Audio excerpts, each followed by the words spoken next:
श्याम सुंदर शिखंड शेखर स्मरहास मुरली मनोहर राधिका रसिकमं कृपा निधे सप्रिया चरण किंकरिं कुरु संविदा दशरथिनं विभो प्रार्थये ब्रह्मेन्द्र नंदन वस्तु मोहन तवाति वल्लभ। श्री कृष्ण चैतन्य प्रभु नित्यानंद श्री अद्वैत गदाधर श्रीवासादि श्री गौरभक्त वृंद। हरे कृष्णा कृष्ण कृष्ण हरे हरे हरे राम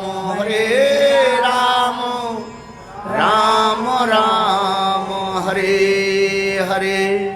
हरे कृष्ण कृष्ण कृष्ण हरे हरे हरे राम राम राम हरे हरे।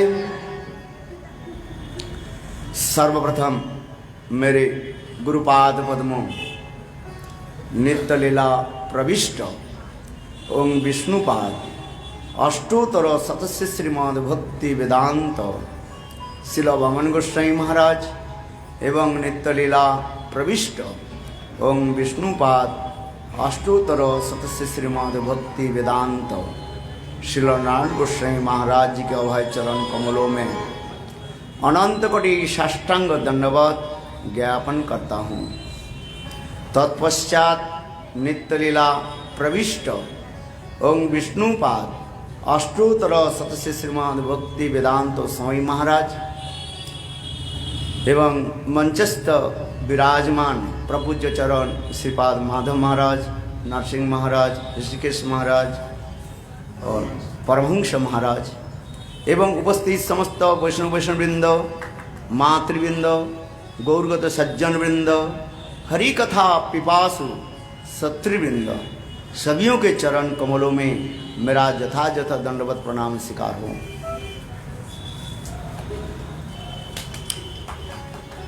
आज से हम लोग श्रीमद् भागवत सप्ताह जावत कथा पारायण करेंगे, यही संकल्प लिया। विशेष करके कार्तिक महीने, इस कार्तिक महीने में भागवत कथा की श्रवण कीर्तन की विशेष महत्व हमारे आचार्य पादों ने दिखाया, शास्त्र में दिखाया। यद्यपि पुरुषोत्तम महीने में हम लोग भी भागवत की कथा आयोजन किया था, तथापि पुनः कार्तिक महीने की एक विशेष महिमा श्रवण करके मन में बहुत उत्साह जागृत हुई और साथ ही साथ भक्त लोगों की विशेष आग्रह और चेष्टा आदि देख करके हम अभी भागवत सप्ताह पारण करने के लिए जा रहे हैं। अभी आप लोगों ने प्रभु चरण श्रीपाद माधव महाराज, नरसिंह महाराज के मुखारविंदों से भागवत की महिमा श्रवण किया। ये श्रीमद् भागवत ग्रंथ नहीं है, ये साक्षात भगवत स्वरूप ही है। पद्म पुराण में इसके स्पष्टीकरण किया है, क्योंकि दो वृत्ति हमारे पास है, एक अंतर्मुख वृत्ति और एक बहिर्मुख वृत्ति। बहिर्मुख वृत्ति में देखेंगे ये तो जैसे किताब जैसे लग रहे हैं, किंतु अंतर्मुख वृत्ति से आप देखें, शास्त्र के विचार करें, सदगुरु वैष्णव के चरण आश्रय करके भजन करें, तब अनुभव होगा ये श्रीमद् भागवत साक्षात भगवत स्वरूप ही है। द्वादश स्कंद युक्त श्रीमद् भागवतम, 12 स्कंद श्रीमद् भागवतम साक्षात भगवान की 12 मानो अंग है। इसलिए पद्म पुराण में स्पष्टीकरण कर दिया, पादो यदि जो प्रथम द्वितीय तृतीय तुर्जौ जदुरु नाभिस्तथा पंचमेव षष्ठभुजान्तरन्नं तोर्जुगलनं तथान्नं कंठस्तु राजन ममो जदीय मुखारविंदम दशम प्रफुल्लम एकादशो यस्य ललाटपट्टं शिरोसोऽपि तु द्वादश एव भाति तमादिदेवं करुणानिधानं सब बोल तमालवर्णं सुहितावतारम् अपार संसार समुद्र सेतुं भजामहे भागवत स्वरूपम भजामहे भागवत स्वरूपम। श्रीमद् भागवत कोई ग्रंथ नहीं है, वांग्मय मूर्ति, साक्षात भगवान वांग्मय मूर्ति के रूप में ही कलियुग में प्रकाश हुए हैं, प्रकटित हुए दिन में ही ये दारी का पूरी करो आदि, हाँ? और स्वयं भी लीला संगोपन करके चले गए, यहां तक बलदेव प्रभु भी ध्यानस्थ होकर के भी वो भी चले गए। किंतु उद्धव कैसे बच गए? तृतीय स्कंध में, कौन से स्कंध में? तृतीय स्कंध में स्वयं परीक्षित महाराज प्रश्न करने लगे, हे भगवान, हे गुरुदेव त्रिकालज्ञ, अब हमें मुझे कृपा करके बताइए, सभी लोग ब्रह्म साप में ध्वंस हो गए, ये उद्धव कैसे बच गया? ये मेरा हृदय में कुछ प्रश्न हो रहे, संशय हो रहे, कृपया उस कथा को हमें श्रवण कराइए। उस कथा हम आगे श्रवण करेंगे, केवल अभी प्रश्न ही लगा दिए। तो आगे हम जो कथा हम श्रवण करने जा रहे हैं, इस श्लोक में जगह कह रहे हैं क्या? इस श्रीमद् भागवत साक्षात भगवत स्वरूप ही है। प्रथम और द्वितीय स्कंद श्रीमद् भागवत भगवान के दो चरण कमल बताया गया, दो चरण कमल भगवान के सुंदर दिव्य अपराकित रातुल चरण कमल, प्रथम स्कंद और द्वितीय स्कंद। तृतीय चतुर्थ स्कंद संग भगवान के जो है इसके कहा जाता है उरु कहा जाता है, थाई और जंघा। पंचम स्कंद जो है भगवान की नाभि कमल बताया गया। षष्ठ और सप्तम स्कंद श्रीमद् भागवत भगवान के दो भुजाएं हैं। अष्टम स्कंद संग भगवान के वक्षस्थल, नवम स्कंद समय भगवान के कंठस्थल, नवमी तो कंठस्थ, और दसम स्कंद मंजु हास्य युक्त मुखारविंदम, अत्यंत सुंदर दिव्य जाजलमान प्रकाशमान तेजस्मान सर्वलोक मनोहर, सर्व लोगों की लुभाते हुए ऐसे सुंदर उनकी जो मुख कमल बताया गया। कौन सा स्कंद है? दसम स्कंद। एकादश ललाट भाती, एकादश स्कंद जो है भगवान के ललाट माथा कहा जाता है, हाँ?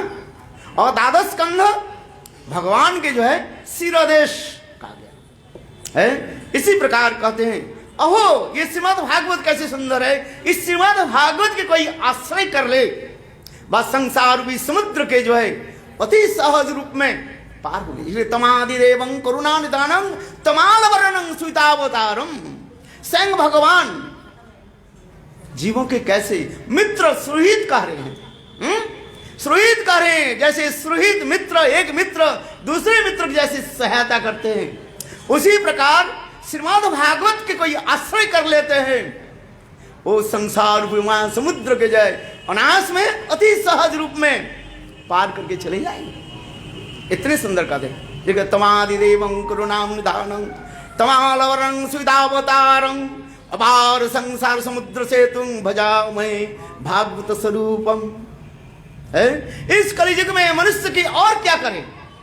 कर्म ज्ञान योग तपस्या आदि के द्वारा भगवान को प्राप्त नहीं कर सकते हैं, ना संसार से उद्धार हो सकते हैं। इसलिए कहते हैं पद्म पदम पुराण में क्या करें? एकमात्र श्रीमद् भागवत की कथा आश्रय करें, भागवत की कथा श्रवण करें।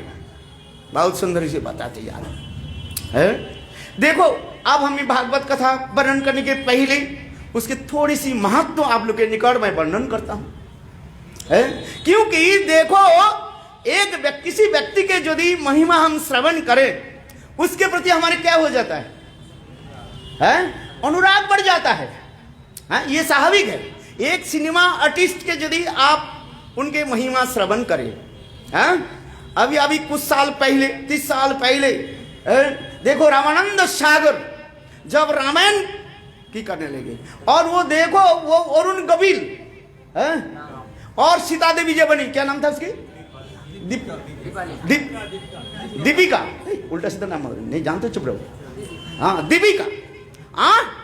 देखो घर घर में उनकी मूर्ति रख करके, उनकी चित्रपट रख करके लोग सोचने लगे यही साक्षात राम और सीता है। बोलो वृंदावन बिहारी लाल की जय, जय श्री राम। हम किसने करें?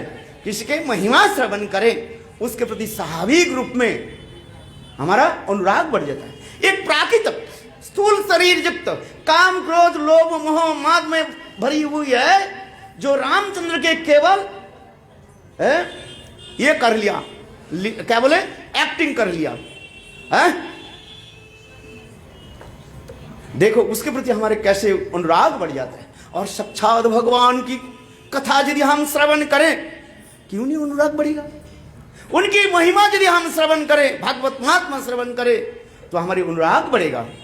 इसलिए शास्त्र में कहा गया, देखो किसी कथा श्रवण के प्रथम अथवा अंत में अति अवश्य उनकी महत्व जो है ग्लोरिफिकेशन करे। देखो रासलीला की कथा हम छोड़ देते, रासलीला वर्णन करते करते अंतिम श्लोक में सुखदेव गोस्वामी पाद रासलीला के महत्व वर्णन कर दिया, पहले नहीं किया है? श्रीमद् भागवत दशम स्कंद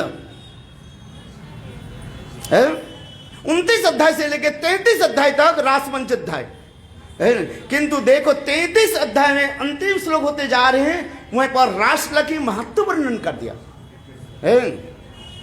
क्या कि नहीं? क्या श्लोक है? विकृतम ब्रजबुध विष्णु विकृतम ब्रजबुध इदं च विष्णु श्रद्धान्वितो अनुसन्नाद वर्णे तथ भक्तिं परां भगवती पतिलभ्य कामो हृद्रोगं आसु अपनोति अचिरेण धीरो। देखो इस श्लोक के द्वारा रास लीला की श्रवण की महत्व और रासलीला की बीर्जवती सब कथा को वर्णन करते जा रहे हैं। बोले कथा श्रवण करो, किससे? साधु से, वैष्णव से। अवैष्णव मुखोदगीर्णं पुत हरि कथामृतम श्रवणैव कर्तव्यं सर्वोच्छिष्ट यथापय। श्रीमद् भागवत कथा अमृत है, भगवान की कथा तो अमृत है। तब कथामृतम तप्त जीवनम कवि विरीडितम कलमसाहपम श्रवण मंगलम श्रीमदाततम भुवि गृह्णन्ति ते भूरिदा जना। तब कथामृतम तप्त जीवनम कवि विरीडितम कलमसाहपम। भगवान की कथा अमृतमय है। हम लोग तो अमृत पान नहीं किया, किंतु भागवत कथा रूपी अमृत, कितने प्रकार के अमृत के बारे में शास्त्र में कहा गया। इस संसार के अमृत को जड़ामृत, जिसके पान करके जीव पागल हो जाते हैं, काम क्रोध में लिप्त हो जाते हैं और अपने को आत्महुति दे देते हैं, ये जड़ामृत कहा जाता है। उसके आगे जा कहा जाता है क्या? मोक्षम सर्गामृतम। स्वर्गलोक में भी अमृत है, जहां पर देवता लोग उस अमृत को पान करते हैं, किंतु उस अमृत के पान करके वो भी काम में मत्त हो जाते हैं। हम नहीं करें। इंद्र चंद्र देखो वही अमृत के पान करके क्या हो गया? परस्त्री गमनम। है कि नहीं है? हम नहीं करें। शास्त्र में कह रहे इंद्र गौतम ऋषि की, इंद्र और चंद्र गौतम ऋषि की पत्नी अहिल्या के जो है सतीत्व नाश करने के प्रयास की। तो अमृत पर सर्गामृत पान करके फायदा क्या होगा? और एक तीसरी अमृत क्या है? मोक्षामृत, जो अद्वैतवादी लोग जिस अमृत को पान करना चाहते हैं, मोक्ष में मुक्ति में लय होना चाहते हैं, उसको भी त्याग दो। और उसके ऊपर आगे अमृत क्या है?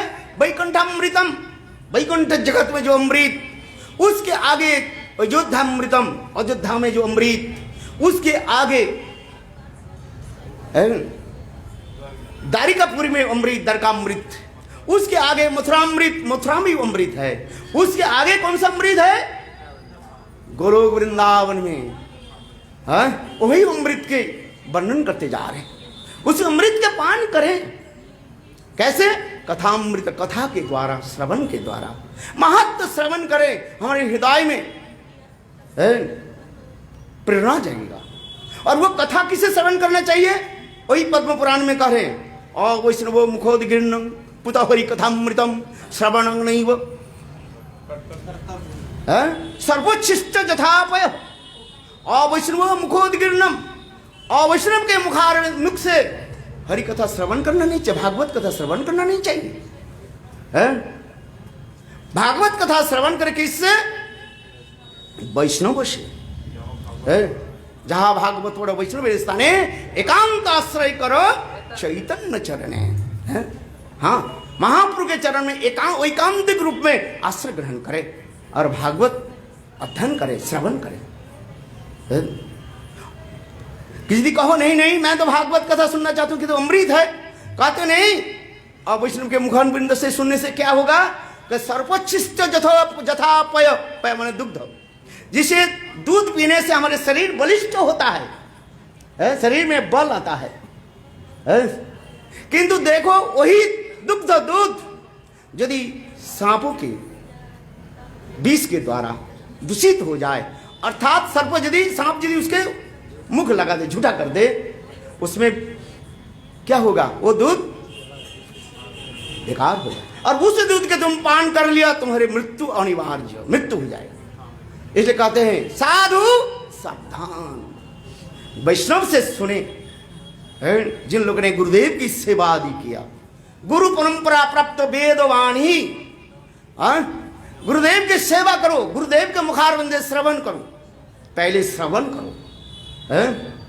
जब तक श्रवण नहीं किया और सेवा नहीं किया, गुरु सेवा नहीं किया, वो कथा की विशेष कोई वैशिष्ट नहीं है। इसलिए क्या करें? सतांग प्रसंगात मम बीज संविदो भवन्ते कारण रसायन कथा तज्जोसनाद आसु अपवर्ग वर्तुनि श्रद्धारति भक्ति रणोक्रमेशति। स्वयं भगवान कपिल देव अपने माँ देवहूति के इस कथा सुनाया। श्रीमद् भागवतम तृतीय स्कंध थर्ड कंटो। हे माँ, सदा सर्वदा संत महात्मा के मुखारविंद से मेरे बीर्जवती कथा को श्रवण करे, अत्यंत प्रभावशाली कथा को श्रवण करे। और इस कथा को श्रवण करने क्या होगा? भक्ति पहले क्या होगा? साधन भक्ति, इसके बाद हृदय में भाव भक्ति, तत्पश्चात प्रेमा भक्ति उदित हो जाएगा। इसलिए संत महात्मा के श्रवण करें। वो संत महात्मा कौन है? जिन्होंने गुरु सेवा किया, निष्कपट है, वो भी छल कपट रहित, निष्कपट संत महात्मा से निर्मत्सरांग शतांग। आगे जाकर वर्णन करे श्रीमद् भागवत निर्मत्सरांग शतांग। निर्मत्सर शांत महात्मा जिसके हृदय में कभी मत्सरता नहीं है, ईर्षा नहीं है, सभियों के जो है सम्मान देते हैं, सभियों के चरण में नतमस्तक होकर के कृपा भिक्षा भी करते हैं। ऐसे संत महात्मा, निर्मत्सर संत महात्मा, अहंकारी नहीं है, सभी के सब वैष्णव के सम्मान देते हैं। गुरु सेवक मन अपना अपना, गुरुदेव के सेवक है इसलिए वो मेरा प्रणम्य है। इस कहते हैं गुरु सेवक मन अपना। अभी आइए कथा में, ये श्रीमद् भागवती महत्व हम थोड़ी सी कथा में आप लोग के निकट प्रस्तुत करता हूं। ये जरूरी है, अति अवश्य जरूरी है। पूर्व काल में दक्षिण देश में तुंगभद्रा नदी के तट पर एक सुंदर जो है नगरी जो है बसा हुई थी, बहुत सुंदर नगरी।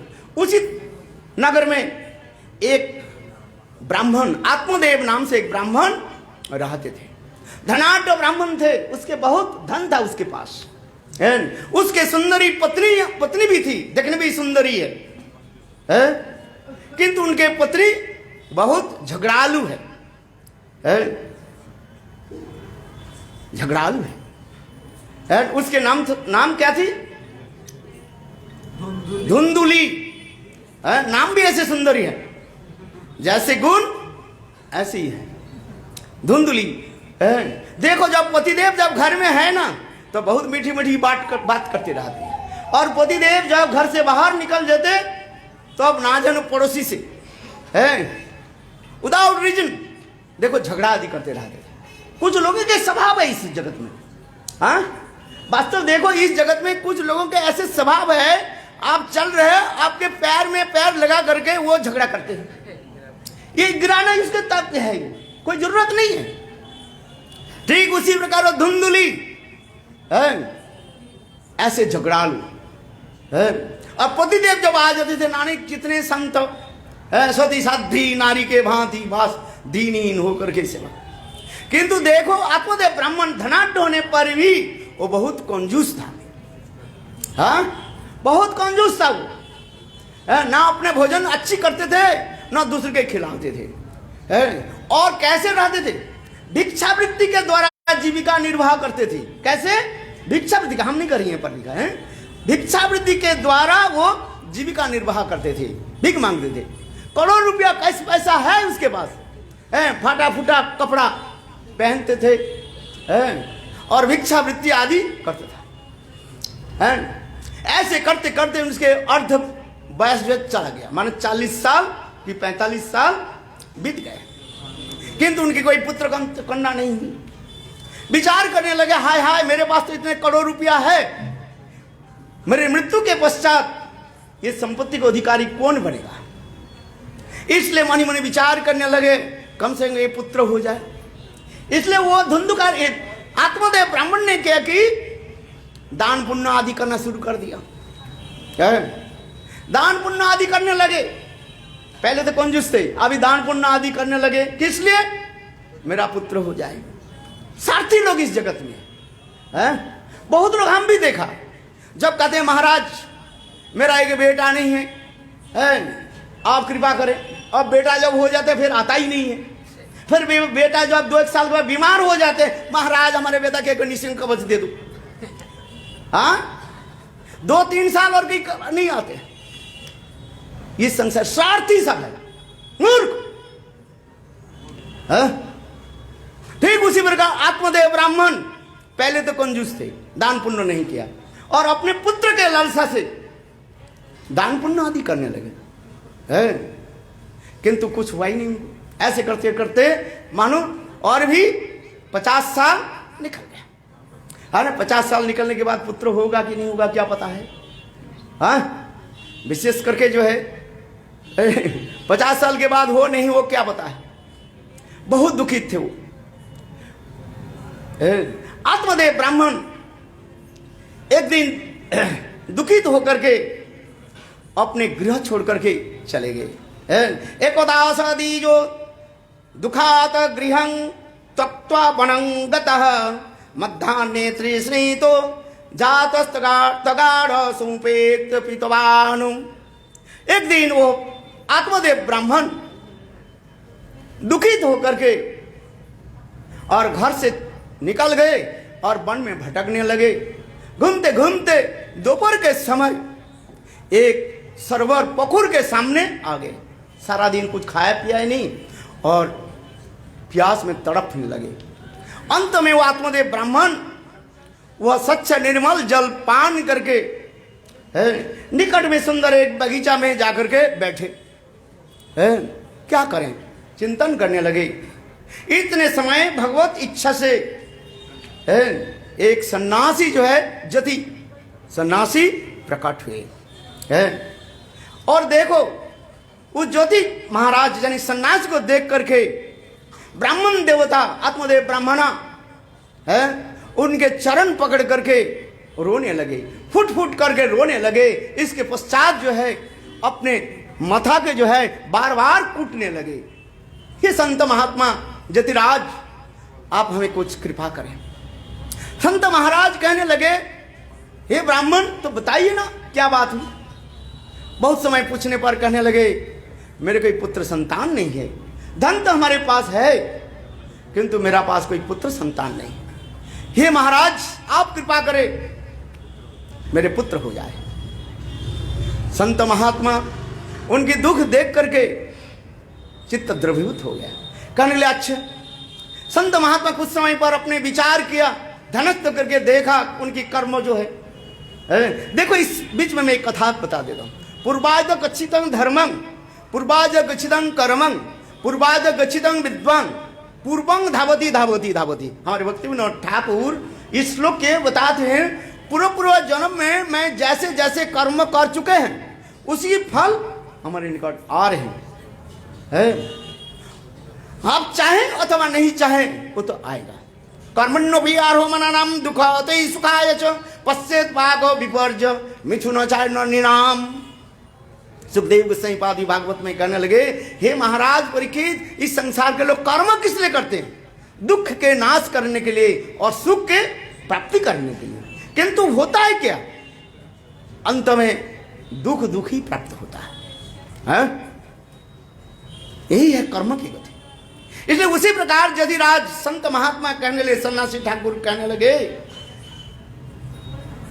हे आत्मदेव ब्राह्मण सुनो, है एक तो तुम्हारे 50 साल तो बीत गया है, पुत्र संतान की आशा छोड़ दो। और एक मैं बताता हूं, सुनो, 7 जन्मावधि 7 जन्म तुम्हारा पुत्र नहीं होगा। इसके सुनते हुई बस वो तो और भी रो पड़े। अरे एक जन्म तो नहीं है, और भी क्या संत महात्मा क्या बोल दिया? 7 जन्म मैंने तुम्हारे कर्मों को मैंने देखा है, पढ़ करके देखा पूर्व जन्म में कैसे से कर्म किया है। पूर्वाज गच्छितं धनम, पूर्व जन्म में जैसे कर्म के ऐसे तो मिलेगा है। भाग्य भार्या तपे राजा और पुण्य पुत्र, शास्त्र में ऐसे कहा गया। अरे भाग्य ऐसे करो, अच्छी पत्नी मिले जो है, झाड़ू लगाए। कहां झाड़ू लगाए? फ्लोर पर। और नहीं ऐसे कर्म किया, पत्नी तो हुआ और झाड़ू कहां लगाएगी? तुम्हारे पीठ पर झाड़ू लगाएगी। हाँ तपे राजा, तपस्या करो तो राज संपत्ति मिलेगा है। और पुण्य पुत्र, अच्छा पुण्य कर्म करो तो पुत्र अच्छा तो मिलेगा है। पुत्र आदि जन्म देना तो सभी देते हैं, ये सियार कुत्ता भी वो बच्चा के प्रसव करते रहते हैं। हाँ, किंतु एक वैष्णव पुत्र के जन्म देना एक साधारण बात है। अनेकों जन्म की तपस्या आदि करने पर ऐसे पुत्र मिलता है हैं? तो उसने कहने लगे, जतिराज कहने लगे, मैं देखे 7 जन्मावधि 7 जन्म तुम्हें पुत्र नहीं मिलेगा। और वो रो कर रोने लगे।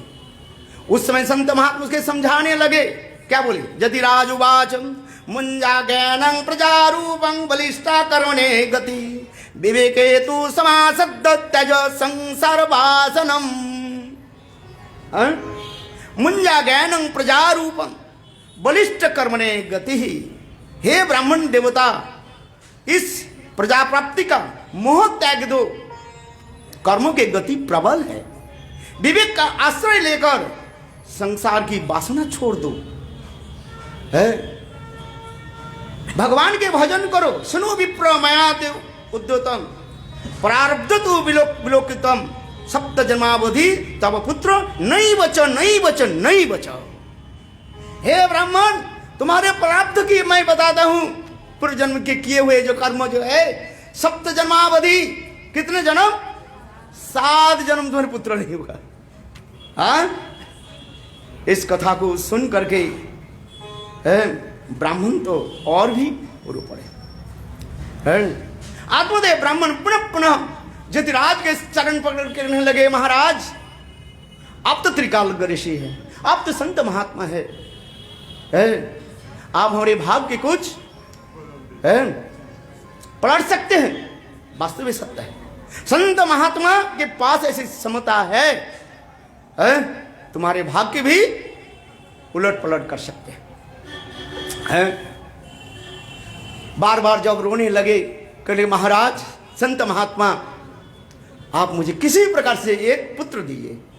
मोह जब ग्रस्त हो जाता है, उसके कुछ भी उपदेश दे वो कोई काम नहीं करता है। उसार भूमि जैसे बीज बपन, तुलसीदास जी कहते हैं जैसे बंजार भूमि होता है ना, बिल्कुल जैसे घास तक भी नहीं उगते, उसके क्या कहा जाता है?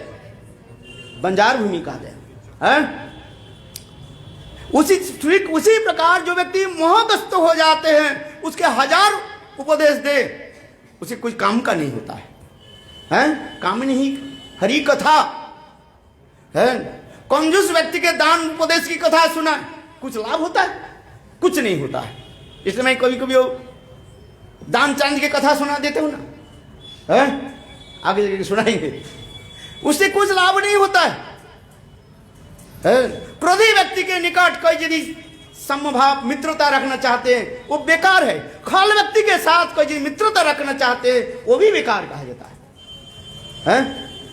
जैसे मैंने आज प्रातः काल में कथा सुनाया था, एक सांप जो है किसी प्रकार के सपेरा से बक्स में आ गया, पकड़ करके रखा था, और वो सपेरा क्या करने लगे, उस सांप को चूहा देने लगे खाने के लिए। चूहा अंदर में आ गया, सांप विचार करने लगे, देखो ये छोटा सा चूहा मैं खा लिया तो यहीं पर तो रहना पड़ेगा। इसलिए सांप ने क्या कि उस चूहे के साथ दोस्ती बना ली। कहने लगे चूहे तुम चिंता मत करो, मैं तुमको मारूंगा नहीं, खाऊंगा नहीं, तुम एक काम करो, तुम्हारे तो बहुत नकली धारुल तीक्ष्ण दांत है, तुम एक काम करो, इस बाक्स जो है इसको छेद कर दो, मैं भी निकाल जाऊंगा, तुम भी निकाल जाओगे।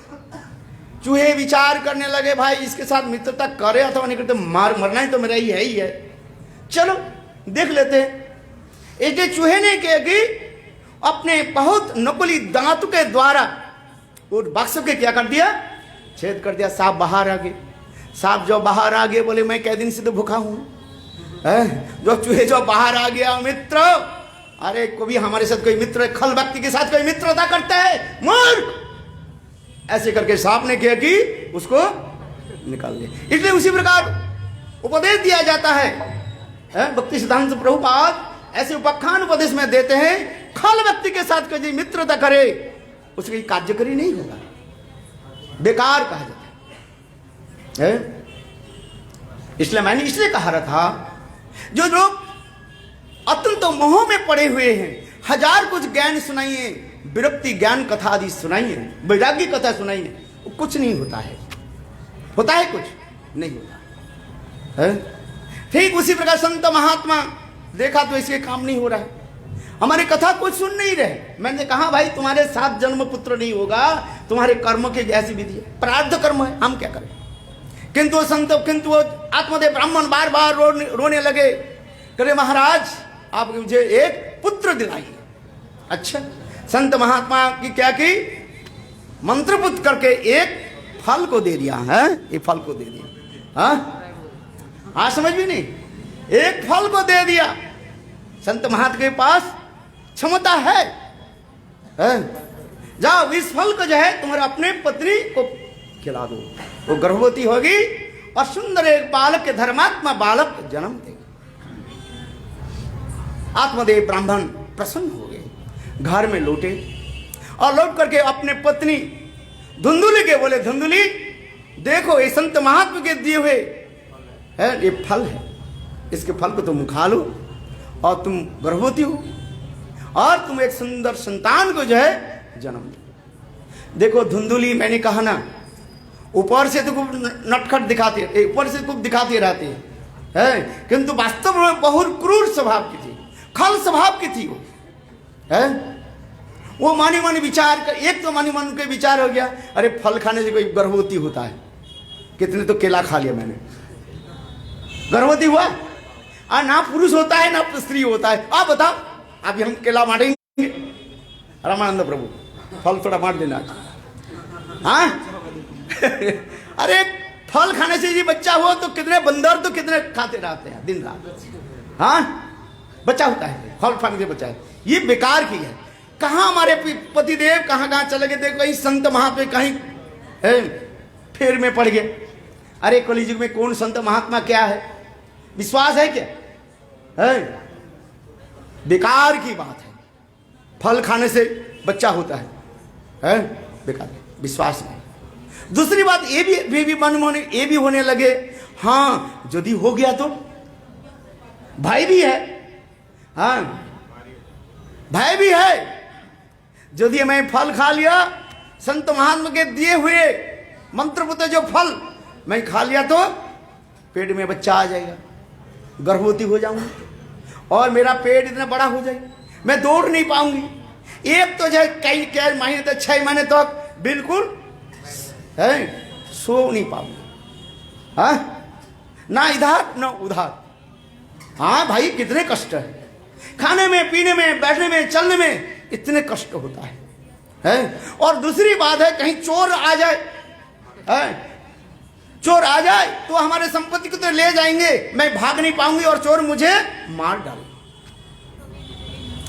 इसी प्रकार अनेक प्रकार जल्पना कल्पना वो करने लगी है, धुंधली विचार करने लगी, क्या करूं। इतने समय उनके ये दुरस्थिता दुर्संपर्क कोई बहन जो है उनसे मिले, बोले बहन मैं क्या करूं बताओ। वो बहन कहने लगी भाई सरल उपाय है, मैं अभी अभी गर्भवती हुई है, ठीक 9 महीने के बाद मैं भी एक बच्चा प्रसव करूंगा। एक काम करो, मैं तो गरीब हूं, एक काम करो तेरे पास तो बहुत धन है, मुझे कुछ धन दे देना और साथ ही साथ मेरे बच्चा होने के साथ ही साथ रातों रात तुम्हारे घर में पहुंचा दूंगा, और तुम एक काम करना और पेट में जो है कपड़ा लगा लेकर रखना, लोग को दिखाने के लिए अथवा पति को दिखाने के लिए जे मैं गर्भवती होगी, 2 महीने 4 महीने 6 महीने ऐसे करके रखना बस, और क्या करना है। बोले हाँ ये तो अच्छा सुझाव है। और दूसरी क्या की, वो फल को क्या किया, अपने घर के जो गाय जो है उसको खिला दी। बोला वृंदावन बिहारी लाल की। आश्चर्य की बात है देखो संत महात्मा के दिए हुए जो फल जो व्यर्थ थोड़ी जाएगा, वो फ्रूट थोड़ी व्यर्थ जाएगा। देखो गाय को खिला दिया तो वो गाय भी गर्भवती हो गई और सारे गांव में हल्ला हो गया। देखो आत्मदेव ब्राह्मण के घर में कैसे हो गया, उनकी गाय भी गर्भवती हो गई और उनके पत्नी भी गर्भवती हो गई। हाँ सारे गांव में हल्ला हो गया, आत्मदेव ब्राह्मण भी प्रसन्न हुए। इसके बाद क्या है, कुछ समय के बाद 9 महीने के बाद वो उनके जो बहन जो है रातों रात बच्चा जब प्रसव हुई वो उनको निकट भेज दिया और ठीक असली भगवान की ऐसी भी हुई और वो गाय की भी वो एक बच्चा को भी प्रसव कर दिया। वो बच्चा कैसे था, बिल्कुल मनुष्य के भांति, केवल गाय के भांति उनके 2 कर्ण था, कान था। इसलिए आत्मदेव ब्राह्मण गाय से जो बच्चे हुए और उसके नाम रख दिया गोकर्ण। बोलो गोकर्ण महाराज की जय। हाँ जय दिन दे रहा है। देखो आप, और उनके भी बच्चा भी, और फिर गांव में हल्ला हो गया और देखो आत्मदेव ब्राह्मण के गाय तक भी एक मनुष्य बच्चों की भी प्रसव कर दिया और उनके पत्नी तो किया ही है। इसलिए कहावत आते हैं ना, भगवान जिसको देते हैं कैसे देते हैं, छप्पड़ फाड़ करके देते हैं, ये कहावत है, छप्पड़ फाड़ करके देते हैं। इसकी भी कथा, पीछे क्या कथा है, मैंने एक बार कथा सुनाया था। एक कृषक था, दरिद्र कृषक था, वो खेती में जो है फपड़ा चला रहे थे, चलाते चलाते ढन करके एक शब्द हुई। जब शब्द हुई देखा तो खोदने लगे, देखो तो एक घड़ा मिला, उस घड़े के अंदर जो है मोहर उसके दिखाई पड़ रही है, चांदी के सिक्के देखा। किंतु वो विचार करने लगे, अभी ये घड़ा लेकर के घर में जाऊं तो आसपास में जो काम करने वाले कोई देख लिया तो ये छीन लेंगे, नहीं तो सरकार के पास चले जाए, सरकार ले लेंगे। इसलिए वो कृषक ने क्या कि उसको घड़ा को क्या कि उस अपने जमीन में एक स्थान पर जब और भी थोड़ा खोद करके उसको ढक दिया और उस पर थोड़ा माटी दे करके, मिट्टी दे करके ऊंचा कर दी है। और विचार करने लगे जब सब लोग रात में सो जाएंगे है, रात 1 बजे मैं आकर के इसको ले जाऊंगा है। ऐसे कह करके वो कृषक चले गए और रात में गए। रात में जाकर के अपने पत्नी को एक कथा सुनाई, ये देखो आज एक घड़ा मुझे मिला, खेती करते करते फबड़ा चला तो चला। तो पत्नी कहना तुम लाया नहीं क्यों? बोले देखो चारी तो लोग काम कर रहे हैं और मुझे ऐसे धन प्राप्ति कोई देख लिया तो मुझे प्राप्ति नहीं होगा, इसलिए मैंने जमीन की बीच में है और उसको दबा करके उसके ऊपर मिट्टी जो है रख दिया ऊंचा करके, जैसे रात में 12 बजे रात में जाकर हमें पता लगे है। ठीक उसी समय एक चोर जो है उसके घर में आ गया और पीछे सुनने लगे, पति पत्नी की जो वार्तालाप हो रहे थे ना है। चोर विचार करने लगे अच्छा मैं ही चला जाता हूं। चोर चले गए और उसके जमीन खोदते खोदते देखा क्या ऊंचा एक ढीपी ऊंचा के स्थान है और उसके खोदा देखा क्या एक घड़ा तो मिला, किंतु घड़ा जो है उसको थोड़ी सी खोलने के साथ ही साथ वो ततैया होता है ना जो काटता है, ततैया निकाल के इधर आ गया और ततैया जब निकल उसके तब भी काटने लगे। बोले ये तो वो कृषक मुझे झूठ मूठ बोला, इसमें थोड़ी इसमें कोई क्या बोलते हैं सोने के लिए मोहरा है, सफरी है, क्या बोलते हैं असर भी है बिका बिल्कुल है, मूर्ख है ये तो मुझे कह। बोले उसको ही घर को मैं दे देता हूं। ऐसे देखो चोर ने क्या कि उस घड़ा को लेकर के है और उसके घर के छत को थोड़ा काट दिया, छत को काटा और कटा करके घड़ा को उल्टा करके दे दिया। आप देखो उल्टा करके दिख दिया तो उसी के घर में क्या जितने भी मोहर जो है असफर जो है वो झिझ करके गिरने लगे। तो उसके पति ने क्या बात है? पति कहने लगे मैंने कहा ना भगवान जिसको देते हैं कैसे चप्पड़ मार करके देता है। वृंदावन बिहारी लाल। देखो उसी प्रकार सारे गांव में हल्ला हो गया, आत्मदेव ब्राह्मण की देखो गाय तक भी बच्चा प्रसव कर दिया और उनके पत्नी तो बच्चे को दिया ही दिया।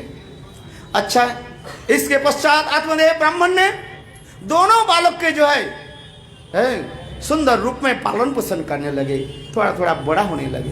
किंतु देखो संत महात्मा के दिए हुए जो फल के दर मंत्रीभूत जो पुत्र जो है वो कैसे हुआ? अत्यंत सुशील धर्मज्ञ हुए है। उसके एक नाम रखा, क्या रखा?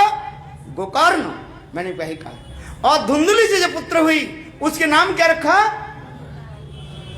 धुंधुकारी है, नाम भी उसी है, धुंधुकारी नाम रखा। देखो गोकर्ण के जो पुत्र गोकर्ण कैसी हुई? अत्यंत सुंदर स्वभाव वाले, परोपकारी, वेद शास्त्र अध्ययन करने वाले, ब्राह्मण के जो नियम जो उसे पालन करने वाले।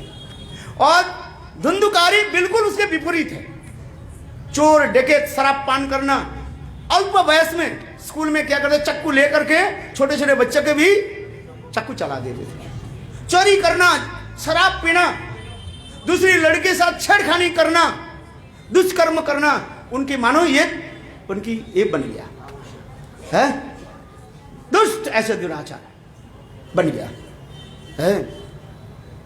और एक दिन वो धुंधुकारी ने क्या कि शराब पिया, पी करके पिताजी के बोले पिताजी और भी मैं उसमें कुछ मुझे रुपया दो, नहीं दे तो पिताजी की पिटाई करने लगे, गाली गलाज करने लगे। रात 12-1 बजे आकर के गाली गलज करना है, तोड़ फोड़ करना, यही हो जाता। जो शराब पीने वाले होते हैं ना ऐसे ही होता है, दुष्ट होता है। बिना कारण से वो गाली गलज करना शुरू कर देते हैं। और आत्मदेव ब्राह्मण विचार करने लगे हाय हाय पुत्र नहीं था वो भी अच्छा था और पुत्र हुआ तो ये कैसे दुष्ट पुत्र हुआ है, हाय हाय मैं क्या करूं। एक दिन आत्मदेव ब्राह्मण अपने धर्मात्मा पुत्र गोकर्ण के कहने लगे हे गोकर्ण मुझे बताओ मैं क्या करूं, तुम्हारे भाई धुंधुकारी मुझे सताते हैं, मैं क्या करूं। उस समय गोकर्ण कहने लगे, पिता, हे पिता सुनिए, ये मोह के छोड़ दीजिए, हैं? आप वन में जाकर के भगवान की आराधना करें, हैं? ये संसार अनित्य है, अनित्य संसार को छोड़ दिए, मोह के छोड़ दिए पिताजी, हैं? वनं दत्वा, वन में जाकर के भगवान श्री हरि के आराधना करें।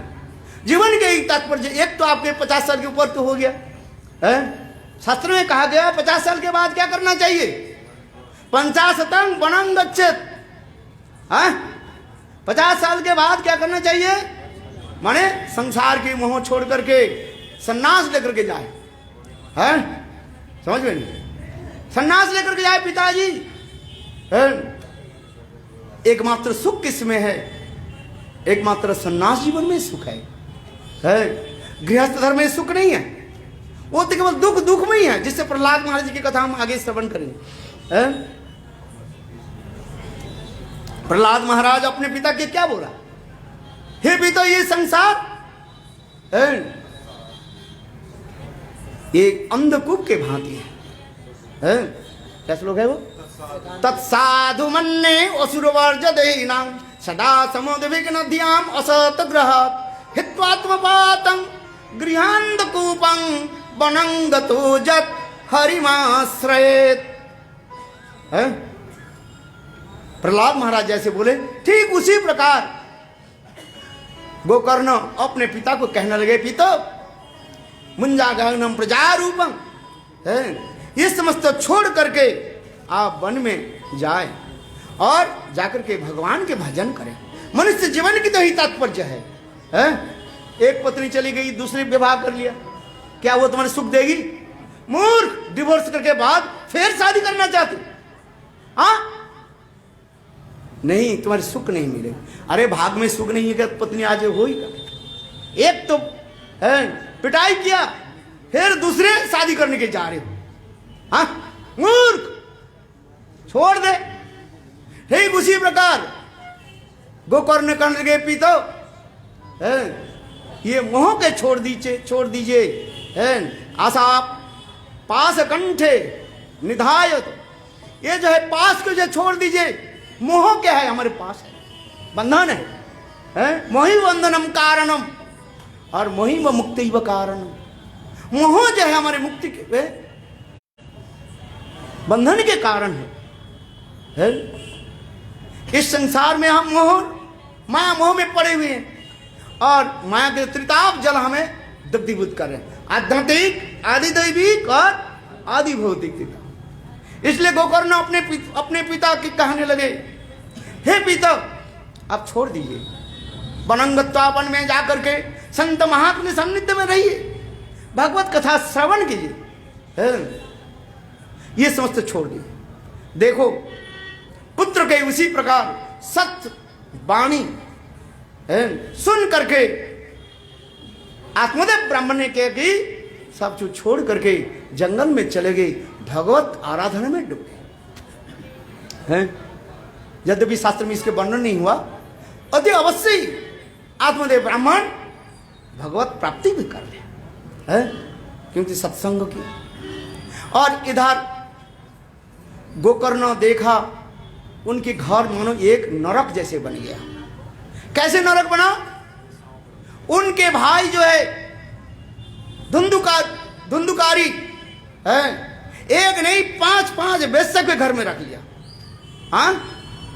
और रात 12-1 बजे कहीं पर चोरी करके आते हैं और शराब पी करके आते हैं और माँ के कहती है, धुंधली के कहते हैं, मैया पिताजी कहाँ पैसा रख दिया, मुझे दो। हैं? बोलते हमें पास पैसा नहीं है, पैसा नहीं है।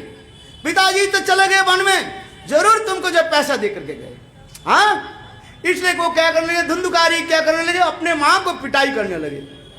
अंत में उनके माँ एक दिन रात में उठ करके नदी में जाकर के आत्महत्या कर ली। गोकर्ण देखा, दूर से देखने लगे, उनके घर एक नरक सदृश हो गया है। वो घर एक नरक सदृश है, नरक जैसी है, मांस, मछली, अंडा, अनेक प्रकार के ये सब खाने लगे। तो विचार करने लगे घर में रह करके हमारा फायदा क्या। गोकर्ण भी उस स्थान को छोड़ करके तीर्थ यात्रा आदि करते हुए भगवत भजन करते हुए चल पड़े हैं। जैसे नारद ऋषि सब कुछ छोड़ करके तीर्थ में भ्रमण करने लगे, संत महात्मा के संग आदि करने लगे, उसी प्रकार गोकर्ण अपने गृह के छोड़ करके तीर्थ यात्रा आदि करने लगे। जहां जहां संत महात्मा विराजमान है, संत महात्मा के निकट बैठ करके भगवत चर्चा आदि करने लगे।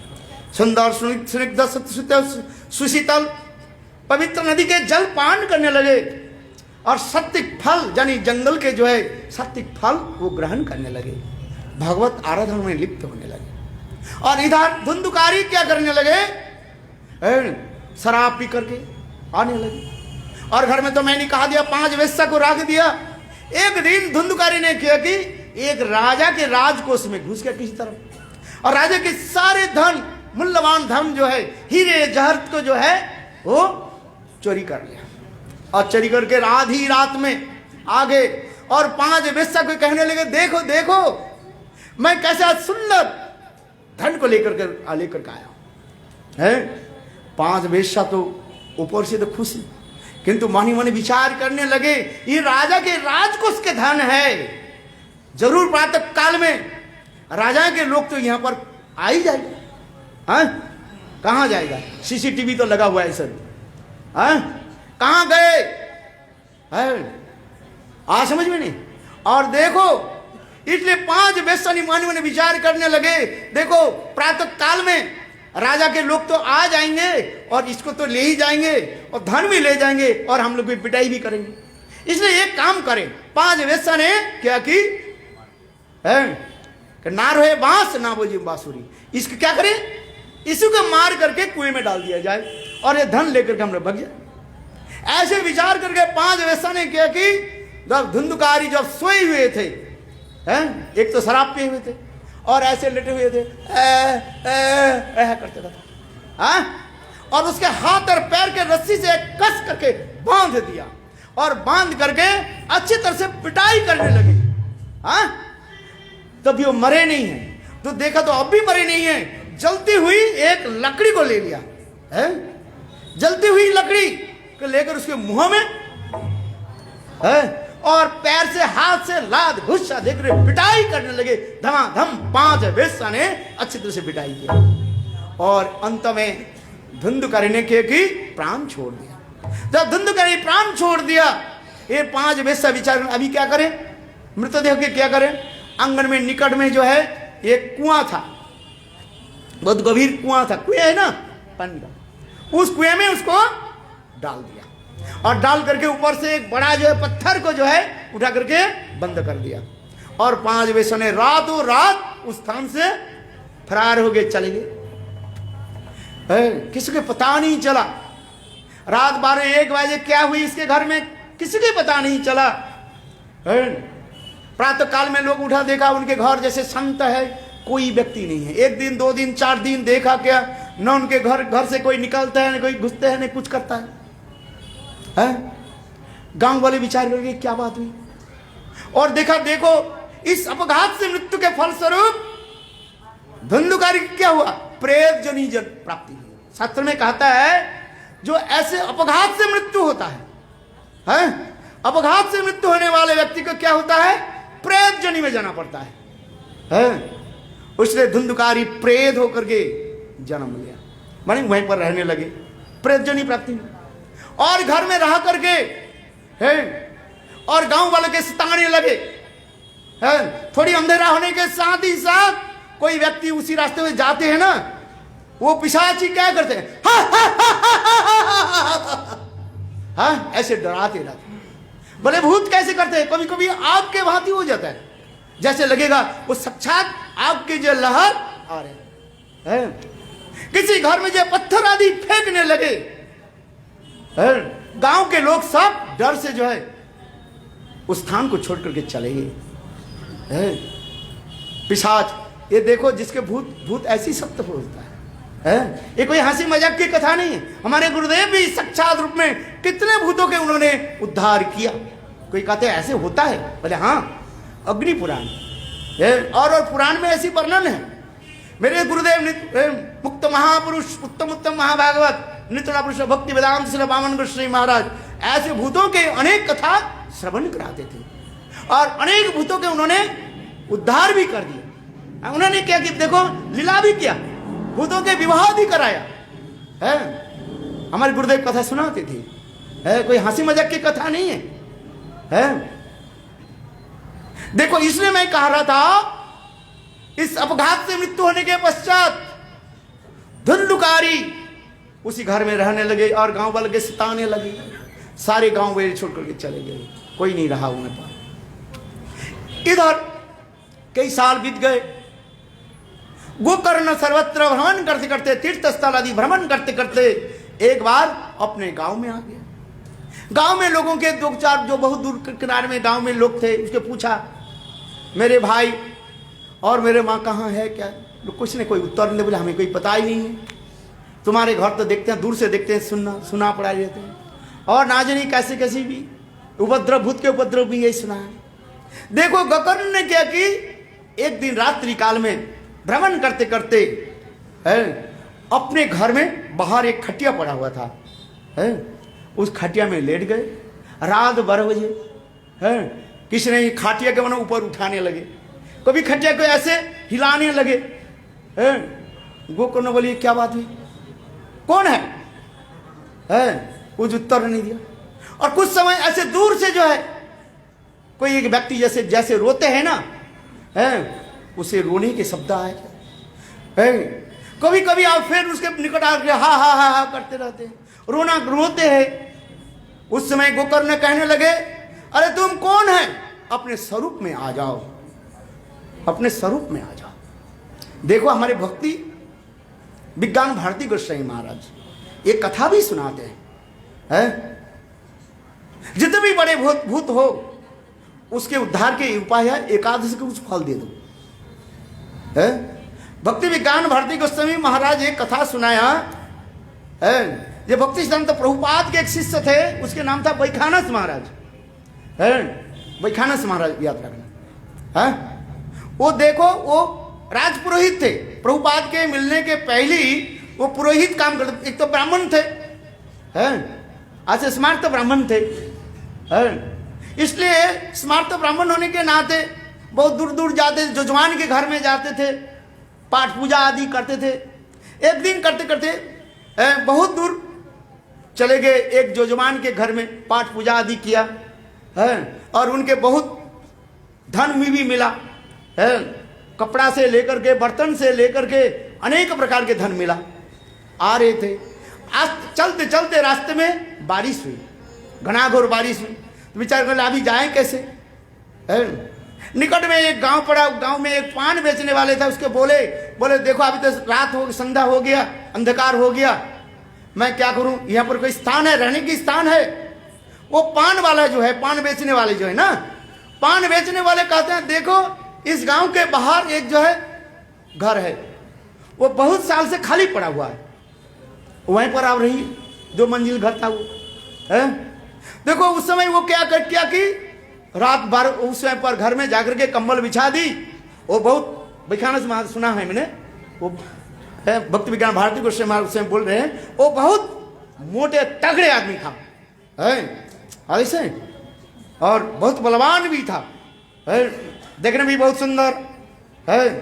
और जाकर के उस घर के जो है दरवाजा खोले और खोल करके कंबल बिछा करके लेट गए। बोले चलो रात हो जाए, एक प्रातः काल हो जाए, फिर हम चले जाएंगे। देखो रात 12 बजे है, आंधी तूफान कुछ नहीं है, सन सन सन करके हवा आने लगी, अपने आप दरवाजा और जनाला जो है ऐसे हिलने लगे, धड़ा धड़ा धड़ा धड़ास करने, धड़ा धड़ा धड़ा धड़ा धड़ा धड़ास करने। तो समझ गया ये तो कोई भूत पिशाच है।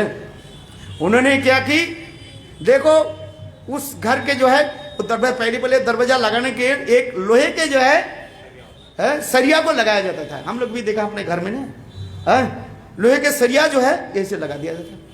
वो जानता था भाई देखो आपके पास लोहे के टुकड़ा रहे, भूत आपके पास में आएगा नहीं, दूर से आपको जो है बंदर के भांति हुड़की देगी, बंदर हुड़की देता है ना, ठीक उसी प्रकार भूत जो है यदि आपके से लोहे के कोई टुकड़ा रहे वो नहीं आते।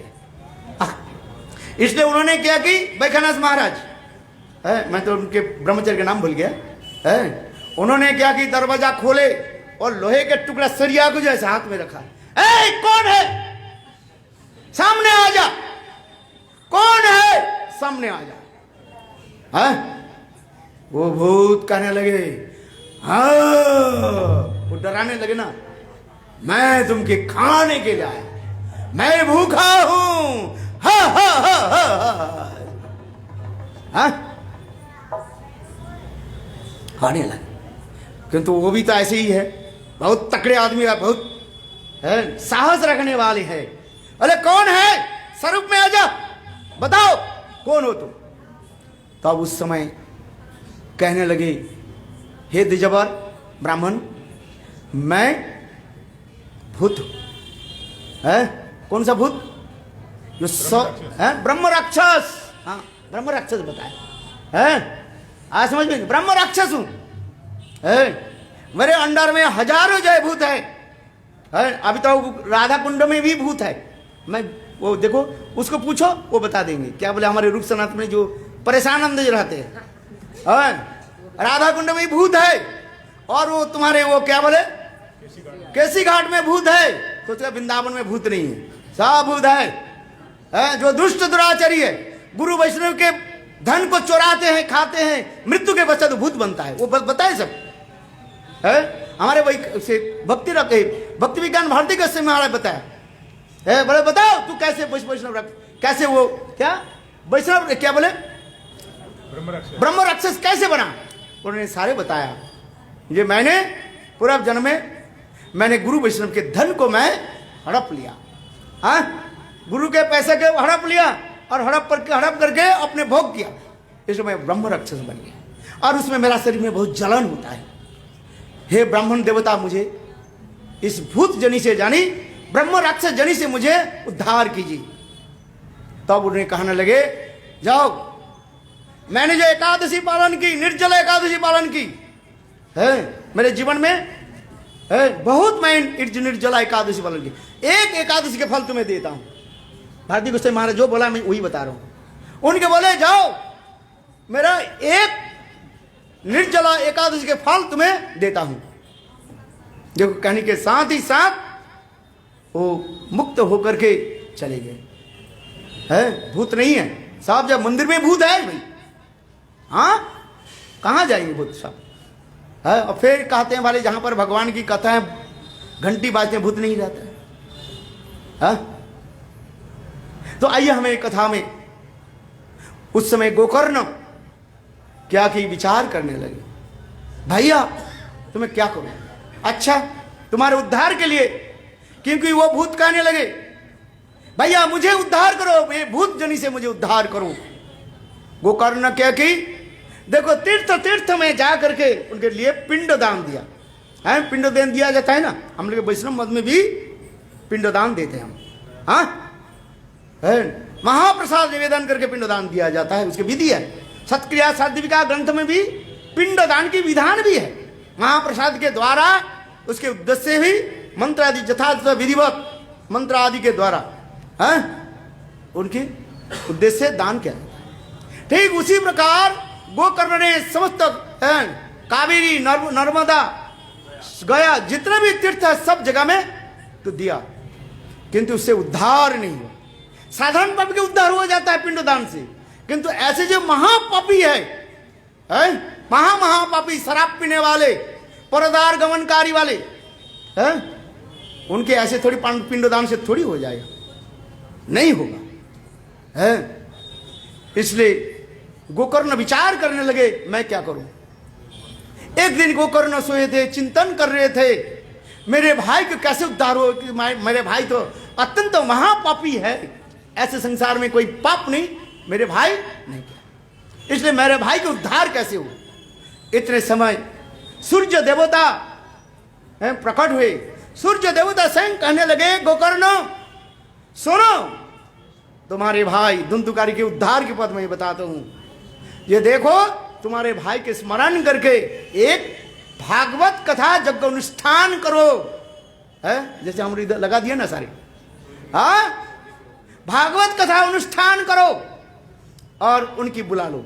जैसे अभी दिया गंगा जल रखा कि नहीं, हम गंगा जल दिया, मंत्र पूजा आदि किया, महाराज आदि के पहले मैंने पूजा किया, गंगा जल दिया, महाप्रसाद आदि यहाँ पर रखा है, उधार रखने की जगह नहीं, यहाँ पर भी रखा है महाप्रसाद, मन मन को अर्पित कर दिया, विधिवत है, भागवत पूजन किया, फिर भागवत के लेकर के सिर पर लेकर के भ्रमण किया, विधिवत पूजा किया है, और सभी जितने भी है सबको बुला लिया, आओ सब है। ऐसे ठीक उसी प्रकार गोकर्ण ने क्या कि अपने भाई धुंधुकरी के जो है मंत्रपुत किया और एक बांस 7 गांठ युक्त बांस को काट रख दिया। देखो आश्चर्य की बात है, गोकर्ण भागवत कथा श्रवण करने सुनने लगे, हजारों लोग आ गए कथा सुनने के लिए। देखो एक एक दिन बीतते गए और एक एक बांस क्या हो गया, फट फट फट फट करके फटने लगे, और सप्तम दिन 7 दिन समाप्त होने के साथ ही साथ साक्षात वैकुंठ से विमान पधारे आ गए, और उस विमान जब आ गए और धुंधुकारी प्रेत जनी छोड़ करके सुंदर देव शरीर धारण किया और उसके प्रणाम को भागवत के परिक्रमा करके फिर उस विमान में बैठ करके नित्य वैकुंठ धाम में पधार गए। भला वृंदावन बिहारी। हाँ जी, साक्षात में सभी देखा है, ऐसे नहीं, कथा की ऐसी कथा नहीं है, कथा नहीं है व्यथा, कथा सुनना नहीं है हृदय में। यदि कथा सुन करके हृदय में कथा सुन के यदि हृदय में व्यथा नहीं होने नहीं लगा, पाए में पैर में कांटा लगता है ना, कैसे कांटा लगा, जब कांटा जब रगड़ते cut cut cut cut cut करते तो बोले हाँ मेरे पैर में कांटा लगा है कि नहीं है, समझ में आ रहे हैं। तो उसी प्रकार कथा सुन करके यदि आपके हृदय में नहीं बैठा नहीं हुआ, माने हृदय में कोई टच नहीं किया, वो कथा सुनना बेकार है। देखो साक्षात रूप में उनकी कथा सुन करके उनके भाई देव शरीर सुंदर रूप धारण करके और भगवत धाम में चले। सभी श्रोतागण कहने लगे क्या आपने अपने क्यों पर्सनैलिटी का पक्षपात कर दिया, अपने भाई को जो है वैकुंठ में भेज दिया और हम लोग के नहीं गए। उस समय गोकर्ण ने कहा देखो सुनने की कोई फल नहीं है, श्रवणे तु न फलम, केवल सुनने के फल नहीं है, मनने तु फलम, और सुनने की फल है जैसे जैसे आप श्रवण करो। सुनने के फल क्या है, काल आज जो सुन करके गए उसको सारा रात चिंतन करो, स्मरण करो, नहीं तो इस कान से सुना और इस कान से निकाल दो है। गुरुदेव आपसे जो कुछ मिला आपके ही दे करके जा रहा हूं, नहीं, सुनो और सुन करके हृदय में धारण करो है। इसलिए कहते हैं श्रवण तु न फलम। गोकर्ण ने कहा आप लोग सभी तो सुना किंतु आप लोग मनन नहीं किया, माने चिंतन नहीं किया है।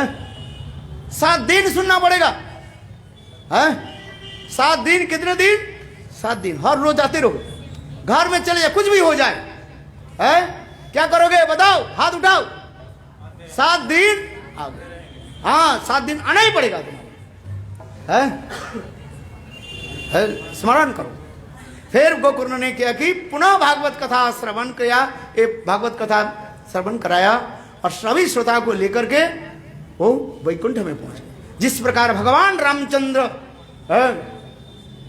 अपने अंत काल में समस्त अयोध्यावासी को लेकर के नित्य धाम में पधार गए, उसी प्रकार गोकर्ण भी सभी भक्तों के लेकर के नित्य धाम में पधार। इसलिए भागवत कथा श्रवण करें, मनन करें, चिंतन करें है।